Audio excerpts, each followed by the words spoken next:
I'm gonna love you.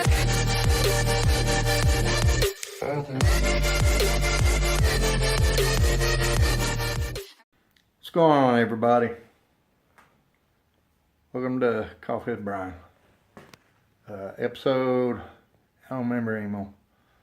Today, I'm going to kind of show you a little, I guess, behind the scenes, so to speak, where I do all my art.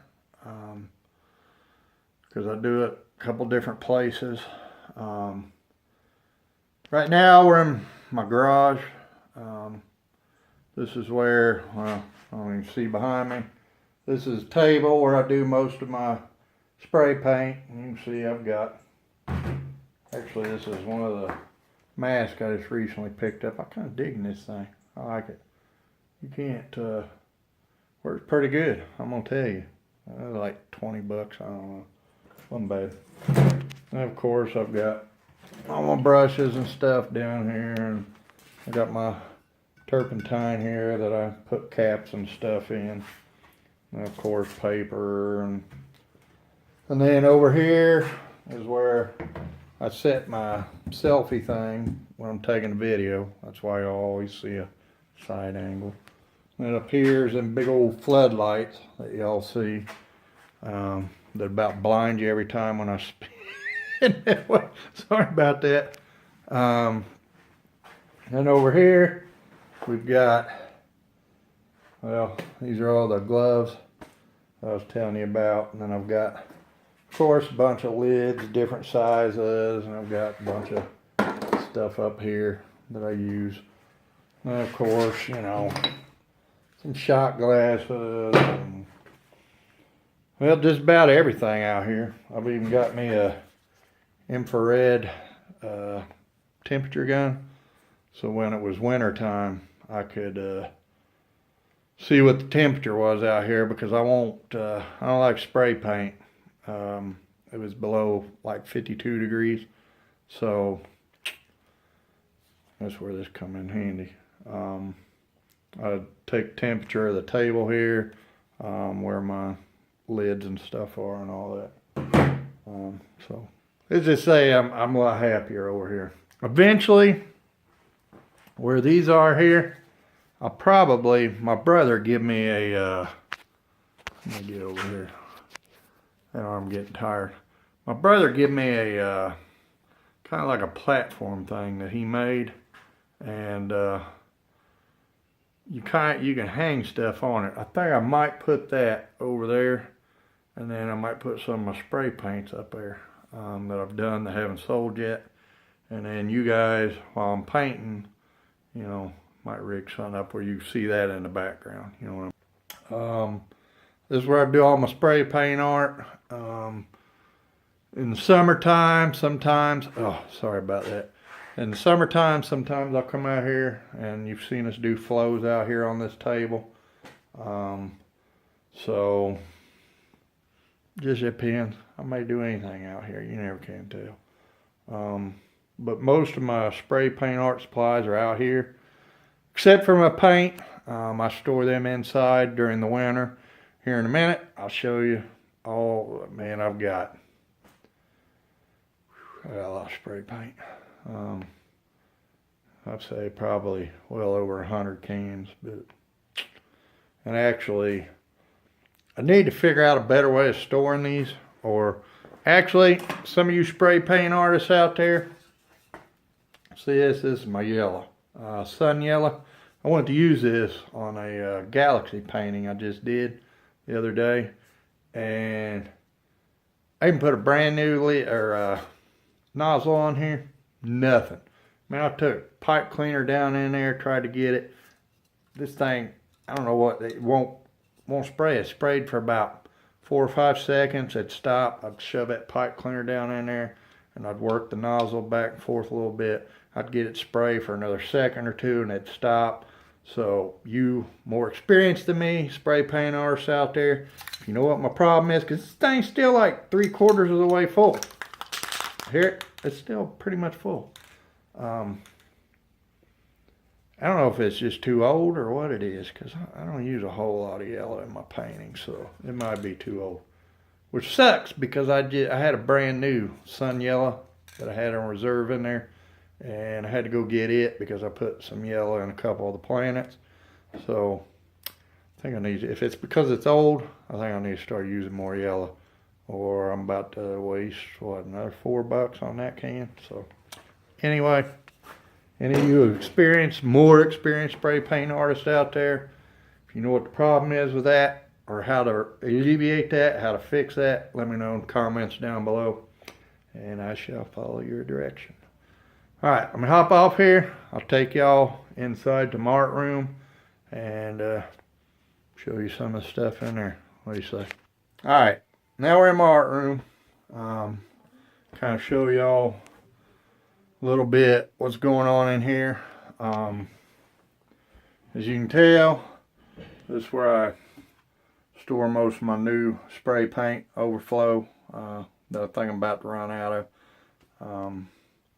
Kind of keep like an inventory, so to speak. Right over here, if you can see, actually you can't. These are a lot of my spray paint. Now, it's only 3 containers. I got 2 more in a place. I got like this, man, I don't know what it's called. It's something you can sit on, but the top raises up and you store stuff in there. I don't know, ottoman? I'm not sure what it's called. A lot of flow paints are over here, as you can tell. The folk art, deco art, a lot of that stuff's over there. All my brushes up here, which I've got quite a few, as you can tell. Over here, well, you can tell here is a drawing table that I just recently got put together. It's actually not bad. You know, in our store, I don't know if you can see it or not. That's where I store all my pencils. I got my Faber-Castells and my Prismacolors in there. I've got both master sets of those. And then in this other drawer, well, wanting to all come out on me, if you can see or not. I got my blending stick overflows. I got my Prismacolor Verithins, some more erasers, I don't even know what them called. Oh, the Vivids. I ain't tried them out yet. Protractor set. Bunch of stuff in there. Then up here, of course, we've got some more flow paints. Some of my drawing pads I keep up here. Like my tone gray and tone tan pads, stuff like that. Some cheaper pencils, markers, compressor for my airbrush, which I never used.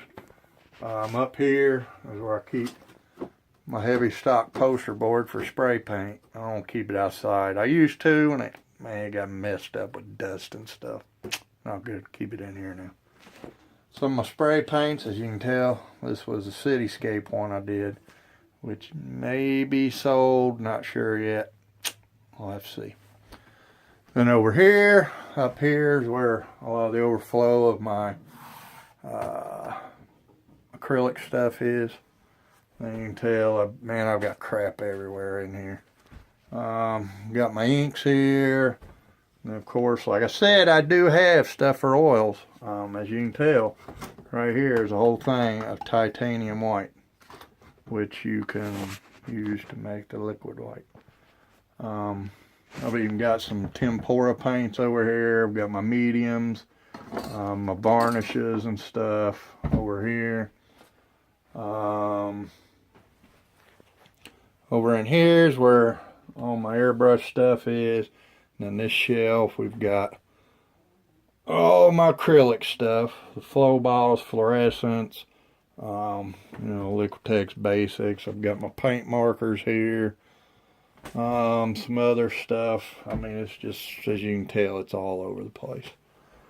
And let's see, of course, my easel over here with, that's actually the planetary spray paint one I was talking about, that I used some yellow in. And then of course behind it, you all know what that one is. That's one where I had fun. And then I've got another table over here where I do stuff. So I'm going to go ahead and I'm going to sit down and put this in this selfie stick. We can talk some more then. Let's see.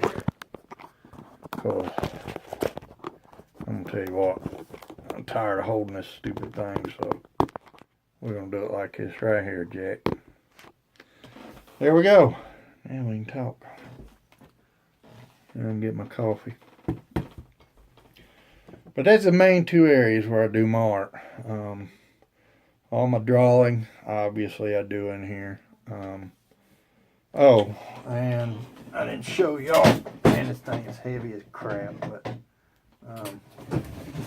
I do have another easel. I was telling somebody about it. This has a drawer, and I mean, this is a nice one.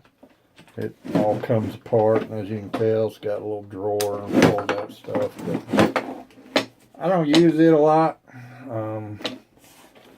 because, well, it takes a lot setting it up. I need to go ahead and set it up, and I might take the metal one and put it out in the garage maybe as a display thing. I don't know.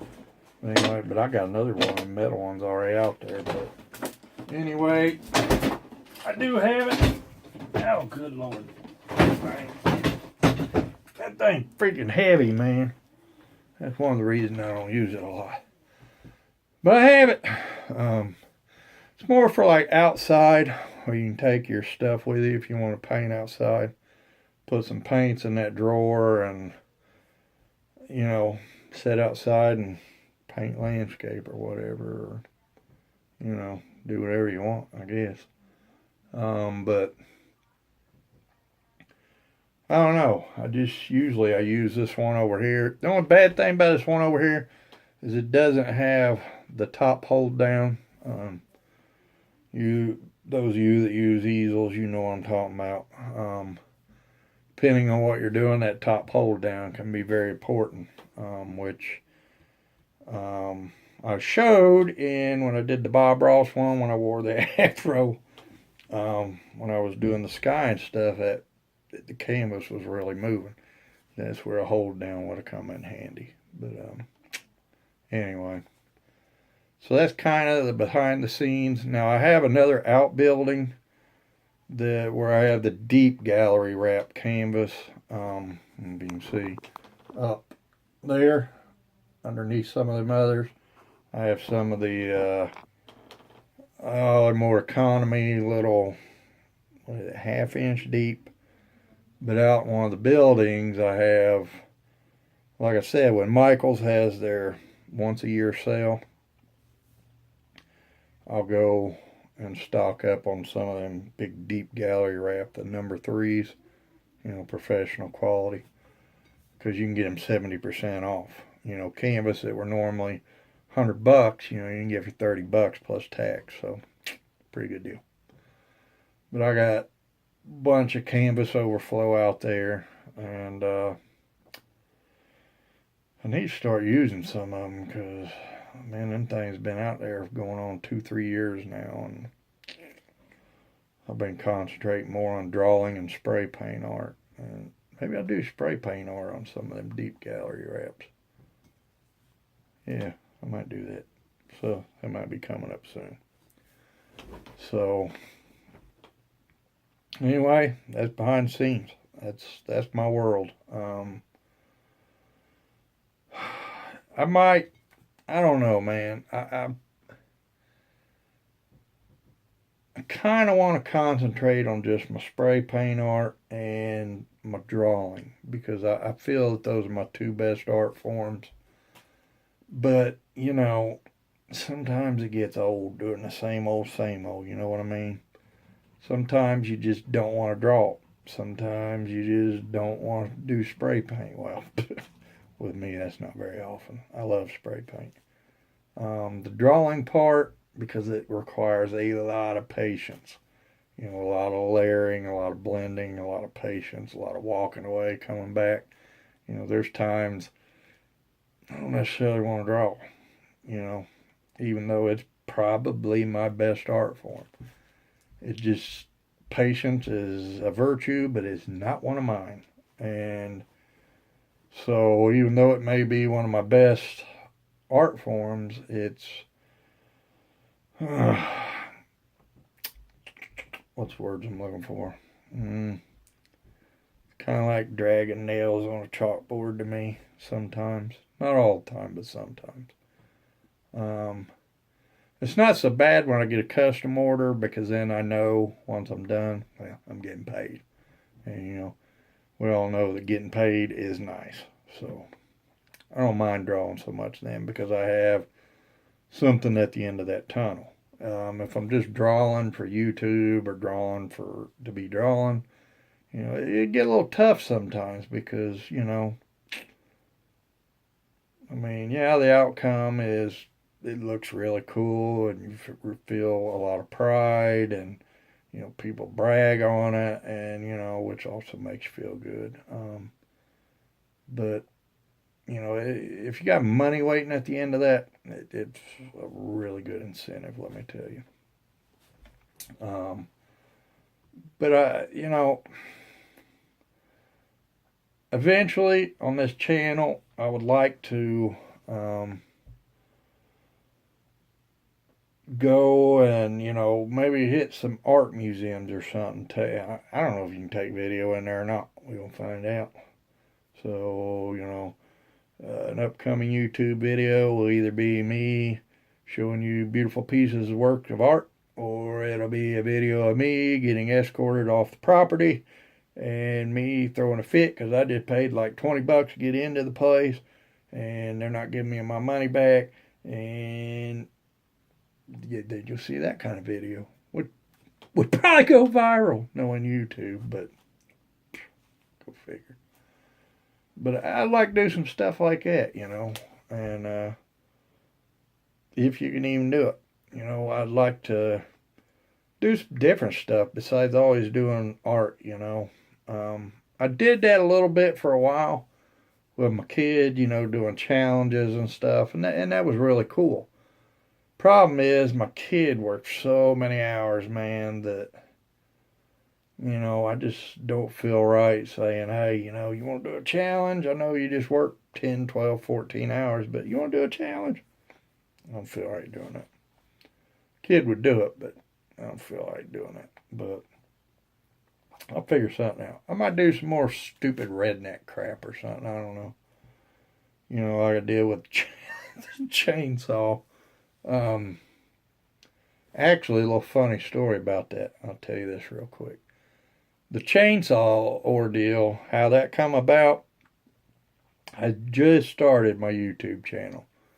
I don't think I have many videos on there at all. Maybe 3 or 4 videos. And believe it or not, back then I was getting more views than I am now. Thank you, Facebook. Not.